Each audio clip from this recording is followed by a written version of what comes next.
What's going on, everybody? Hope you're doing well. My name is Lamont. Been a full-time trader for 7 years now, part of the ChartGuys team for more than half of that, where I head up our futures room and our swing report. In this video, we'll go over the overall market, cover some hype sectors, hit you with some trade zones, update you on some prior trade zones, and that's about it. So let us get into it. Alright, so starting off with SPY here. So hold on a second, let me bring back our trade zone. So this trade zone is actually from a couple weeks ago, and it did dip down right into this location, and I think came just shy of getting to our target here. And so we're back in here again, but I don't actually, it was hourly oversold again. And so at this point now, you know, I still think this is where you want to take trade, right? Like, we never know if the trade is going to work. We can only decide on our location and how much we're willing to pay to find out. So, you know, after coming into the back test and then getting pretty much to the target, just a little bit shy of it, the second time around, you know, you have to like the setup a little bit less, but you don't really know how it's going to shake out, right? This could have easily been a double bottom kind of a situation like this, where like the reason why we cared about this structure back here was because it was really just a back test of this area and this area over here. So obviously this time around we did not get that double bottom, and this is the most notable damage that the market has done on the daily chart in quite some time. And the reason why I say that is because we have created this overhead supply, broken back down into a prior area of demand here, and so far have been unable to find acceptance back over this area of demand. So that is a notable change. As long as this overhead supply here is in play, the sellers are going to be confident, right? The sellers right now, this is the first time that the sellers have had overhead supply to work with since all the way back here in September. So that is that's definitely notable. Now, there's a lot of unknowns, right, that are going to we're going to get some more certainty next week, right? So we have the uncertainty of the election, of course, and then there's also the FOMC meeting next week. So you know, swing report subscribers, I'm sure you've noticed, or maybe you haven't, but my activity has been reduced leading into these events, primarily because of the election. So, you know, my reasoning is really just that, you know, it's a lot of uncertainty, right? Because depending on who wins the election, certain sectors should benefit more and certain sectors should not benefit, right? Because they're very different candidates. So personally, I've just been more or less, I've been hesitant to take on new positions, which I think is very reasonable from a swing trade perspective, particularly because we already have many positions on, runners on, from prior trade ideas anyway. So, you know, I'm not really looking to be too active in the next week, especially because, you know, I don't mean to be political, you know, support whomever you want to support. The groundwork has already been laid out for there to be some, let's call it, controversy over whatever the results may be.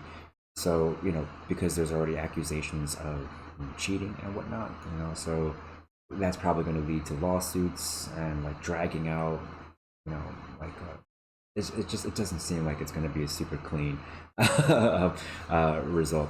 So I personally have been pumping the brakes here, and I think that's very reasonable, you know. So these trade zones, their location is still very reasonable. I still think you can be doing your plays in these trade zones with hourly extension, but just realize that there's likely to be volatility in the next week.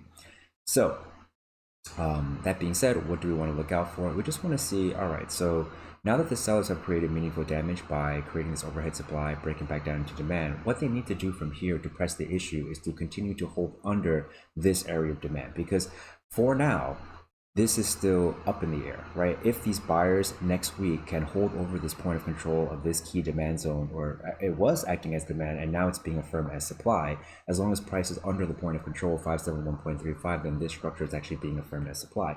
As long as these buyers can continue to affirm the structure as supply, then they're going to be confident here.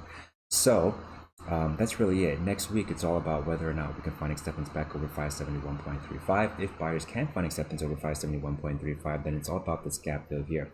Finding acceptance over 571.35 means that these buyers should be trying to get back over this high.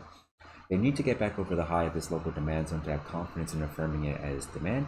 And then after that, we're going to be looking up at the value area low of this overhead supply here at 579.18 and 582.45. If instead the sellers press the issue next week, and they press back down under this point of control, or hold price under this point of control, I should say, their next objectives then will be 567.89 and 565.16. It would be very notable for these sellers to create this overhead supply and then trade through and crack and break down under an area of demand that hasn't happened in quite some time, not since back here, where you left this overhead supply and then trade through this area of demand. So it's really the last time that these sellers have created very meaningful damage was back in August, and even then they didn't really see that much follow through because, well, we were just looking for a higher time frame, higher low at that point, right? That was just this move over here. So we're pretty much in a similar situation here, right, where you have a lot of space over the last weekly higher low at 539.44 to establish potentially another weekly higher low. You don't really care about this little rinky-dink one here. So that's really it, right? And this is pretty much a double top breakout here. So if these sellers were to continue to press the issue and take out this area of demand, these buyers are still likely to be interested in defending this area here. The volume picks back up around 561.54. So, and bigger picture, there's a lot of space for a monthly higher low as well. Anything over 510.27 is going to be good for one. So despite the fact that the sellers have created the most meaningful damage on the daily chart in quite some time, bigger picture, these buyers are still doing just fine. So we shall see. And that is... that's pretty much it for the SPY. Moving on to the Qs here. Alright, so QQQ, this is really just continuing the balance, right? So as I was saying in the prior weekend videos, I consider all of this balance as long as we are holding under this all-time high supply and over this prior supply now acting as demand. So this breakdown, you know, it is a bit of a red flag, right? Because here is the breakout from October 8th, the breakout over 487.88, which was affirmed over here, affirmed over here, and affirmed over here, and now this is the most acceptance under that 487.88 level ever since the breakout on October 8th. And you'll notice that after this gap and go day, you hold the developing point of control of this local balance, fail to make a new high, and then roll back down under 487.88. So the key levels next week to see whether or not these sellers are going to continue to press the issue is 487.88. The next downside objective is going to be the developing value area low at roughly 480.05. And then the value area high of this 815 to 830 structure, which is what made for these lows over here, right? The back test of this structure is what made for these two lows over here, right?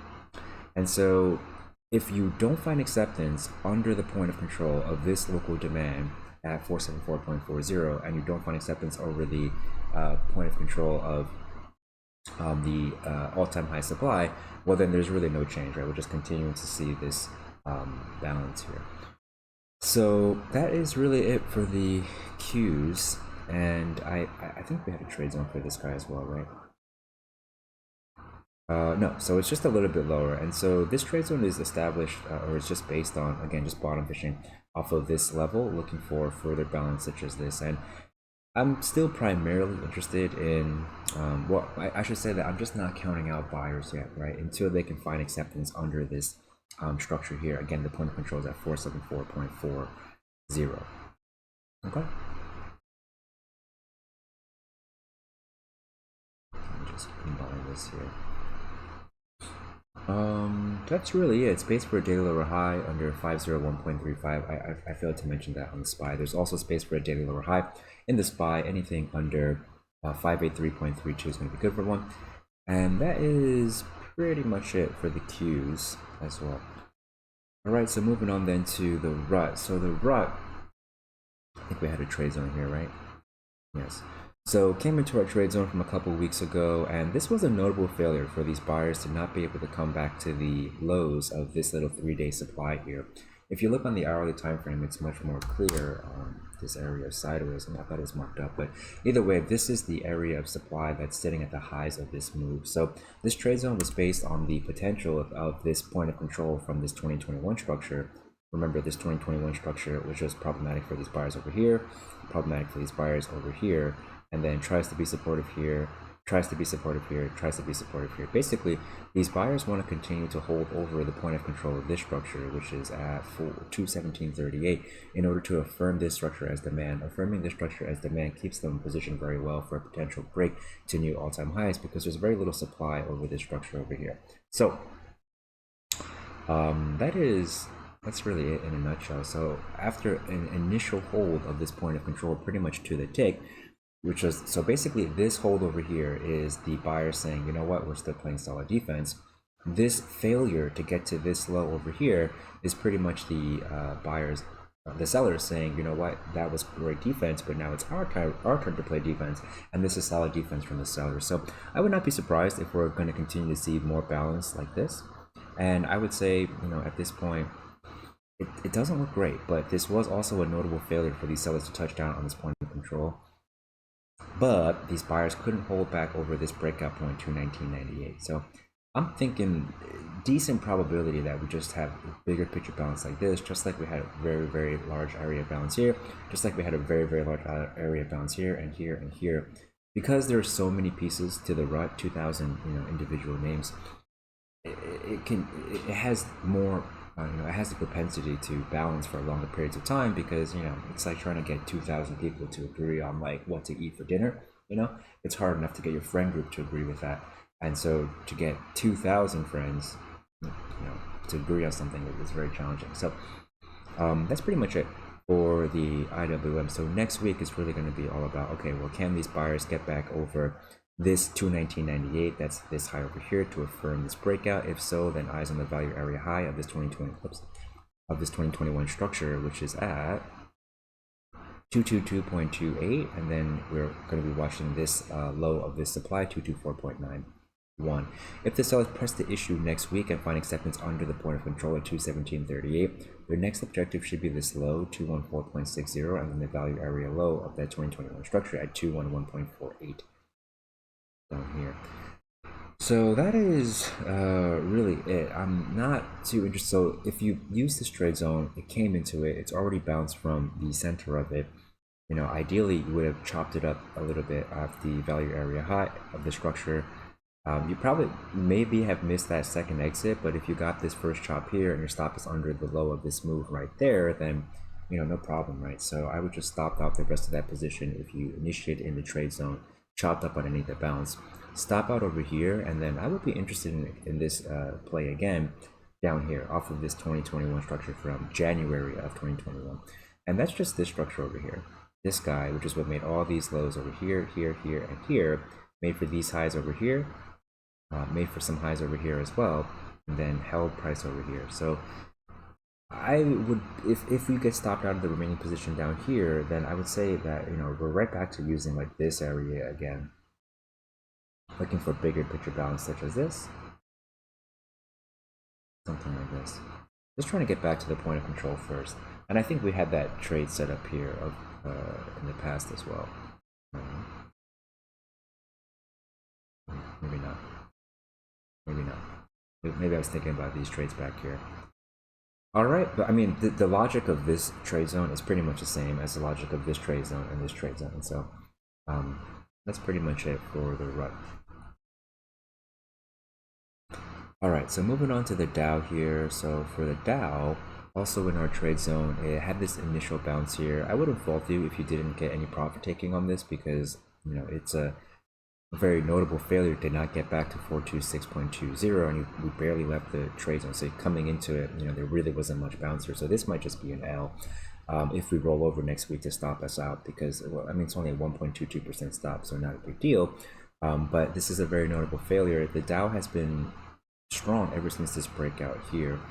So to come back in, make this higher high, and then lose this area of demand would be a very notable failure. But again, you know, there's a lot of uncertainty next week, so hard to say what was going to happen. I wouldn't be surprised if most folks are, you know, pumping the brakes on any activity right now.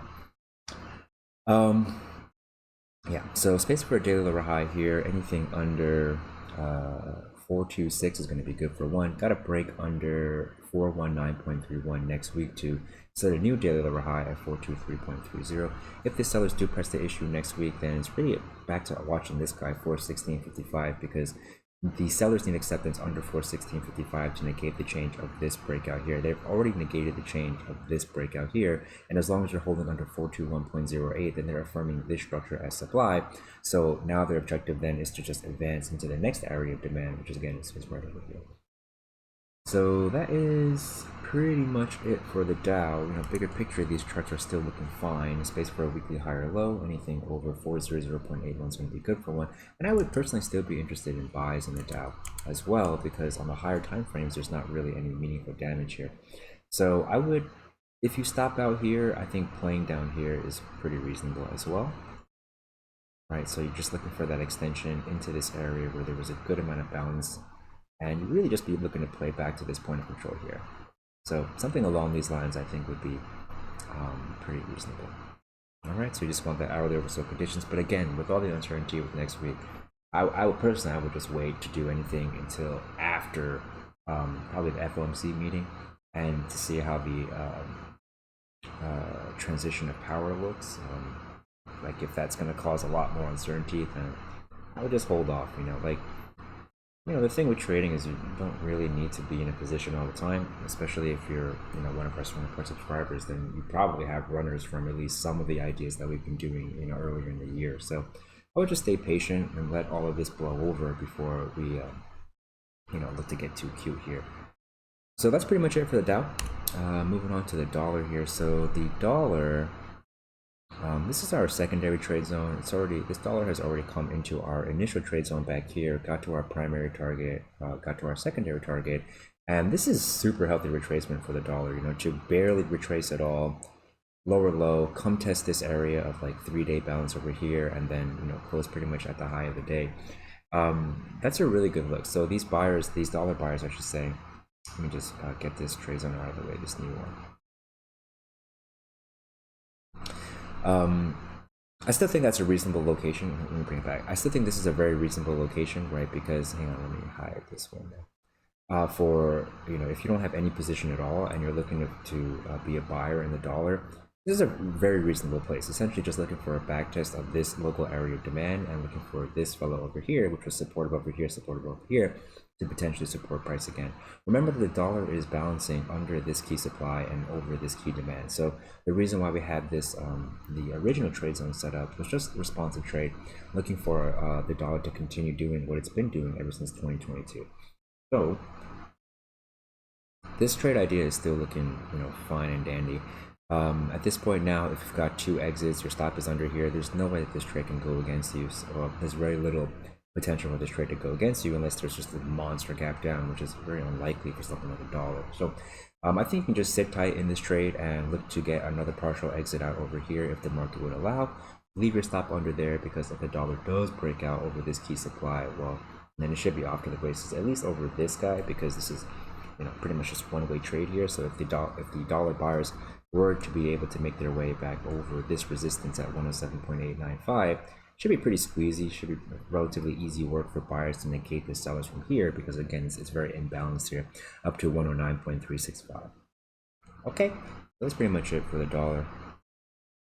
Moving on to the VIX here. So for the VIX, just getting this holding pattern, trading sideways here. So again, as long as we're holding over this 1544 level, then we're in a higher volatility environment relative to the run ever since the October 23 low. But looking like a potential triple top here, we shall see. Again, I really only have one setup for the VIX, and it requires a lot of selling, like 9 weeks, so like essentially 2 weeks bare minimum of selling before I would be interested in doing any kind of a VIX play here. But I'm just continuing to monitor the VIX for that one specific setup. Really, that's it.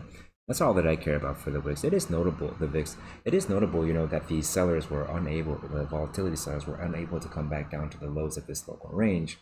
It does look like basing, and so I wouldn't be surprised with a spike in volatility in the near term. But as we know, spikes of volatility in the VIX don't typically last too long. So we shall see. Moving on to NVDA. So NVDA, higher high, new all-time high, no follow through on that, coming back down into this prior area of demand that was built very recently. I think we're probably looking at bigger picture balance though. So while I do think that you probably get an initial bounce out of this zone if you get hourly oversold conditions into it, personally, I still rather prefer waiting for plays over here. You know, like again, the market only balances and trends, right? And when you get a higher high like that lacks follow through, you know, it's a look above and fail, right? And so there's the potential that it's a look above and fail relative to all of this balance over here. So it's worth being aggressive, in my opinion, looking for this hourly oversold conditions, you know, if there wasn't the volatility events next week. So, you know, it's up to you, right? I'm not going to tell you what to do. I still think this location is very reasonable, but me personally, as I've been saying for many weeks now, ever since this guy, I would still prefer just looking for bottom fishing plays off of this guy, because you know very often the market will retest these areas multiple times, just like this area of demand was retested once, twice, three, four times before price finally breaks out of this area. So that's really it for NVDA. So aggressive buyers, you're looking for it right here. Essentially just looking for a play for a weekly high or low. Anything over 100.95 will be good for one. And more conservative operators, you're hoping that this is a potential look above and fail, and that we see rotation back down to the lows of this range, which again happens very, very often, right? Where you have many, many weeks, many, many months, sometimes many years, like Tesla, just balancing in a large range. Okay, so that's pretty much it for NVDA. Moving on to Bitcoin. Bitcoin is interesting. So Bitcoin is looking for a daily high or low. Anything over 65500.01 is going to be good for one. And we're currently backtesting the prior all-time high. So here's the prior all-time high structure over here. And as long as we're holding over the point of control of that structure at 61003.36, and that structure is being affirmed as demand. And ever since this move over here, it's pretty much just been demand, breakout, demand, much larger, breakout, demand, breakout. So super key backtest here, backtesting this area of local demand, which is also the prior all-time high. And you know, again, remember that Bitcoin was a laggard, you know, so this rally that Bitcoin saw, which ended in March, it was lagging the indices. So if the indices now are going to start consolidating or even retracing, as long as there's this rotational element in the market, then you know it's not like all out panic like during COVID when everything was dumping at the same time. There is the potential that Bitcoin tries to play some catch up with the overall market. So again, if you look at SPY, right, SPY has been ripping for a long time while the Bitcoin was consolidating, and during this time, so let's see, March 13th, 2024, we were here, right? So this run started back in November of 2022, and in November of 2022 in the overall markets we were here, right? So we already kind of got going a little bit, and the Bitcoin low was, the Bitcoin run, I should say, came a little bit after it. So I wouldn't be surprised if the crypto markets would try to see some rotation. That would probably go hand in hand with the thesis that we have in IWM, which is that if the rate cut environment continues to occur while the job market remains firm, which so far it's fine, unemployment is still fine, that we might see some capital rotation out from the mega caps that have already seen big runs, and see some rotation into the small caps. So Bitcoin, these higher risk assets, they tend to be more correlated with the small caps. So we shall see. Acceptance back under this breakout point 69498 would obviously diminish that probability. And again, we're still doing this big old balance here. So even if we were to lose this area, this demand zone as support, this is still just trading sideways here. Like the sellers have a lot of proving to do. They essentially need to find acceptance back under this 2021 structure. That's this guy over here, which was the diving board, I like to call it, for this huge sell-off over here. So as long as you're holding over this guy, then this is all just sideways trade here. Okay, so that's pretty much it for Bitcoin. I think we had a trade zone a little bit lower. Yeah, I still think this is reasonable. Essentially, this is just a play off of that prior all-time high structure. Again, you just want to wait for these oversold conditions, at least on the hourly time frame, before using any of these trade zones shared on this these weekly updates, because the weekly updates are usually looking for daily lows, and if we're looking for daily lows, then we want to be in hourly oversold conditions. All right, moving on to Ethereum here. So Ethereum continues to bounce, or reject, I should say, from this key supply, right? So this is a huge block of supply that was created from February of 2024 all the way to August of 2024. And this trade zone was established way back when, just looking for a top fish play, knowing that we're balancing again under this supply, but over this area of demand. This is just a responsive trade sell because it was relatively weak compared to Bitcoin.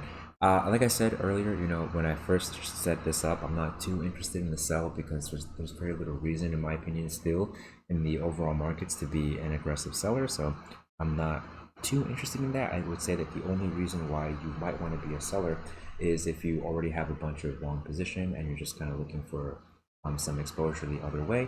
And if that is going to be the case, then you probably want to be picking on names that are relatively weak. So for example, for the swing report, we were picking on KMX as a sell because KMX was just in this large range anyway. So that was set up really well. And then of course, well, I don't want to share too much, but for the private stuff, but that's pretty much my logic, right? Like if you are going to be a seller, I think it's easiest to pick on the weaker names, or if you're looking for names that have ripped a lot, like an inordinate amount, looking for some potential retracement. So that is pretty much it. I still think this is a very reasonable trade zone. Hourly overbought conditions, you're looking to enter the trade near the highs of this local range, and you're just looking to try to get back down to the lows.